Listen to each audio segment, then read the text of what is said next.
இஃப்தார் vlog பார்க்கலாமா வாங்க. இன்றைக்கி இஃப்தாருக்கு ஸ்வீட் கார்ன் வச்சு வடை தான் செஞ்சுருந்தேன். சைட் பை சைடாக நோம்பு கஞ்சியுமே வந்துருச்சு. அதையுமே நம்ம ஊற்றி தனியாக எடுத்து வச்சிடலாம்.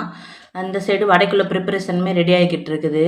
இந்த ஸ்வீட் கார்ன் வடை கிறிஸ்பியாகவும் அதே டயத்தில் ரொம்ப டேஸ்ட்டாகவும் இருந்துச்சு. அதோட வீட்டில் பனங்கிழங்குமே இருந்துச்சு. அந்த பனங்கிழங்கை வச்சு ஹெல்த்தியான ரெசிபியுமே ஒன்று செஞ்சுருந்தேன். இதோட ஃபுல் ரெசிபிஸ் எல்லாமே நம்ம யூடியூப் சேனலில் நெக்ஸ்ட் வீடியோவாக வரும். ஸோ நம்ம சேனலை மிஸ் பண்ணாமல் பாருங்கள். நெக்ஸ்ட்டு கிண்ணி பழத்தை வச்சு ஜூஸுமே செஞ்சுருந்தேன். எல்லாம் செஞ்சதுக்கப்புறம் லாஸ்ட்டாக நம்ம ஸ்வீட் கார்ன் வடையுமே ஃப்ரை பண்ணி எடுத்தாச்சு. இந்த வடைக்கு நம்ம பருப்பு எதுவுமே ஊற வைக்க தேவையில்லை. ஸ்வீட் கார்ன் இருந்துச்சுன்னா ஈஸியாக டக்குன்னு செஞ்சிடலாம். ஆனால் டேஸ்ட் மசாலா வடை மாதிரியே இருந்துச்சு. ரொம்பவே டேஸ்ட்டாக இருந்துச்சு. பாருங்கள் எவ்வளோ சூப்பராக இருக்குதுன்னு. அடுத்து இஃப்தாருக்கு ரெடி பண்ண எல்லாத்தையுமே எடுத்து வச்சாச்சு.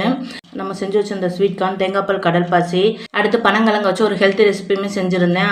அதோட கட் ஃப்ரூட்ஸ், நோம்பு கஞ்சி, கிர்னிப்பழ ஜூஸ் எல்லாத்தையுமே வச்சு அல்ஹம்துலில்லாஹ் நோம்புமே திறந்தாச்சு. அடுத்து நோம்பு திறந்ததுக்கப்புறம் மகரிப்புமே தொழுதாச்சு. மகரிப் தொழுததுக்கப்புறம் நம்ம கிச்சனில் போய் பார்த்தா பாருங்கள் சிங்க் ஃபுல்லாமே பாத்திரம் தான். இது எல்லார் வீட்லேயும் இப்படி தான். அடுத்து சகருக்கு இடியப்பமும் சிக்கன் கிரேவி தான் செஞ்சுருந்தேன்.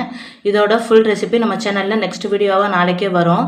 ஸோ நம்ம சேனலை சப்ஸ்கிரைப் பண்ணி வச்சுக்கோங்க. தேங்க்ஸ் ஃபார் வாட்சிங்.